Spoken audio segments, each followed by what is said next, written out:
Hi all, അസ്സലാമു അലൈക്കും. Welcome back. ബിരിയാണിയും നെയ്ച്ചോറൊക്കെ കഴിച്ച് മടുത്തവർക്കും ബിരിയാണി നെയ്ച്ചോറൊക്കെ ഉണ്ടാക്കി ബോറടിച്ചവർക്കും വേണ്ടിയിട്ട് ഞാനിന്നൊരു അടിപൊളി ഡിഷാണ് നിങ്ങളെ പരിചയപ്പെടുത്തുന്നത്. ഗസ്റ്റ് വന്നാൽ ഗസ്റ്റിൻ്റെ മുമ്പിൽ സ്റ്റാറാവാനും അതുപോലെ വീട്ടുകാരെ നെട്ടിക്കാനും പറ്റിയ ഒരു അടിപൊളി ഡിഷാണ് ഞാനിന്ന് വീഡിയോയിൽ കാണിക്കുന്നത്. വീഡിയോ സ്കിപ്പ് ചെയ്യാത്ത എല്ലാവരും കണ്ടോക്ക്. അപ്പോൾ ഉണ്ടാക്കാൻ വേണ്ടിയിട്ട് ആദ്യം തന്നെ ഇതിലേക്കുള്ള മസാലയാണ് ഉണ്ടാക്കുന്നത്. ഇതുണ്ടാക്കാൻ വേണ്ടിയിട്ട് ഒരു പാൻ വെച്ചിട്ട് കുറച്ച് വെളിച്ചെണ്ണ ഒഴിച്ച് കൊടുക്കുക. എന്നിട്ടൊരു 5 സവാള കട്ട് ചെയ്തിട്ട് കൊടുക്കുക. അതിന് ശേഷം അതിലേക്ക് ginger garlic paste 2 table spoon ഇടുക. ഒരു 5-6 പച്ചമുളക് ഇടുക. അതൊന്ന് വഴന്ന് വന്നിട്ടാകുമ്പോൾ 1.5 ടേബിൾ സ്പൂണ് അറബിക്ക് മസാല ഇടുക. 1.5 ടേബിൾ സ്പൂണ് മല്ലിപ്പൊടി ഇടുക. 1/2 ടീസ്പൂണ് മഞ്ഞൾപ്പൊടി ഇടുക. 2 മാഗി ക്യൂബ് ഇട്ട് കൊടുക്കുക. എന്നിട്ട് ഇതെല്ലാം മാഗി ക്യൂബ് പൊതിച്ചിട്ടിട്ട് കൊടുക്കുക. എന്നിട്ട് അതൊക്കെ ഒന്ന് ഇളക്കിയതിന് ശേഷം പച്ചക്കുത്തി മാറിയതിന് ശേഷം ഞാനിതിൽ 1.5 കിലോന് ചിക്കൻ ഇട്ട് കൊടുത്തിട്ടുണ്ട്.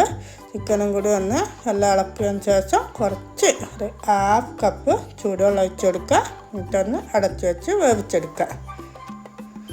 നമ്മൾ ബിരിയാണി നെയ്ച്ചോറൊക്കെ ഉണ്ടാക്കിയിട്ട് നമ്മൾക്കും ബോറടിച്ചായിരിക്കും, വീടിനാർക്കും ബോറടിച്ചായിരിക്കും, വീട്ടിലെ കുട്ടികൾക്കായാലും ഹസ്ബൻഡിനായാലും ഒക്കെ ബോറടിച്ചായിരിക്കും. അതൊക്കെ മാറ്റാൻ നിങ്ങൾ ഇനി ഉണ്ടാക്കുമ്പോൾ ഈ ഒരു ഐറ്റം ഉണ്ടാക്കി നോക്ക്. എല്ലാവരുടെ മുമ്പിലും നിങ്ങൾ സ്റ്റാറാവും. അപ്പോൾ അങ്ങനെ ചിക്കൻ വെന്ത് വന്നപ്പോൾ ഇടയ്ക്ക് തുറന്ന് ഞാൻ ഇളക്കി കൊടുക്കുന്നുണ്ട്. ചിക്കൻ വെന്ത് വന്നപ്പോൾ ഞാൻ അതിൽ കുറച്ച് ഗീ ചേർത്ത് കൊടുത്തിട്ടുണ്ട്.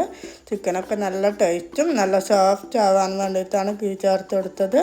അതിന് ശേഷം നമ്മൾ ഇതിൽ ചേർത്ത് കൊടുക്കുന്നത് 1.5 ടേബിൾ സ്പൂണ് കുരുമുളകാണ്. അപ്പോൾ ഈ 1.5 ടേബിൾ സ്പൂൺ കുരുമുളക് ചേർത്ത് കൊടുക്കുന്നത് എന്തിനാണെന്ന് വിചാരിച്ചാൽ കുരുമുളകിൻ്റെ രുചിയാണ് ഇതിൽ കൂടുതൽ നമുക്ക് ഉണ്ടാവുക. കുരുമുളകിൻ്റെ ടേസ്റ്റാണ് മുന്നിട്ടിക്കുക. പിന്നെ ലെമൺ ജ്യൂസ് ചേർത്ത് കൊടുക്കുക. ഞാനിപ്പോൾ ലെമൺ ജ്യൂസിന് പകരം 2 ടേബിൾ സ്പൂണ് യോഗർട്ട് ചേർത്ത് കൊടുത്തിട്ടുണ്ട്. പിന്നെ ഒരു കൈപ്പിടി നിറയെ മല്ലിയില ചേർത്ത് കൊടുക്കുക. ഒരു ക്യാപ്സിക്കം നീളത്തിൽ കട്ട് ചെയ്ത് ചേർത്ത് കൊടുക്കുക. ഒരു ക്യാരറ്റ് റൗണ്ടായിട്ട് നൈസായിട്ട് അരിഞ്ഞിട്ട് അതും ചേർത്ത് കൊടുത്തിട്ട് ഒന്ന് ഇളക്കി അടച്ച് വെക്കുക. മസാല റെഡിയാക്കുന്നപ്പം തന്നെ ഇതിൻ്റെ കൂടെ കഴിക്കാൻ പറ്റുന്ന ഒരു റൈസ് ഉണ്ടാക്കുന്നുണ്ട്. അതുണ്ടാക്കാൻ വേണ്ടിയിട്ട് ഞാനെടുത്ത അതിൻ്റെ ആവശ്യത്തിനുള്ള വെള്ളം വെച്ചിട്ടുണ്ട്. ആ വെള്ളം തിളക്കുമ്പോൾ അതിൽ സ്പൈസസ് ഇട്ട് കൊടുക്കുക. അതുപോലെ തന്നെ ഓയിൽ ഒഴിച്ച് കൊടുക്കുക. ഗീ ചേർത്ത് കൊടുക്കുക. ഓയിൽ ഒഴിച്ച് കൊടുക്കുക. പിന്നെ ഒരു മാഗി ക്യൂബ് ഇട്ട് കൊടുക്കുക. പിന്നെ ആവശ്യത്തിനുള്ള ഉപ്പിട്ട് കൊടുക്കുക. ഉപ്പിടുമ്പോൾ ശ്രദ്ധിക്കുക, മാഗി ക്യൂബിന് ഉപ്പുണ്ടാവും. അങ്ങനെ ആ വെള്ളം തിളക്കുമ്പോൾ ഞാൻ അരി ഇട്ടിട്ട് അവിടെ മാറ്റി വെച്ചിട്ടുണ്ട്.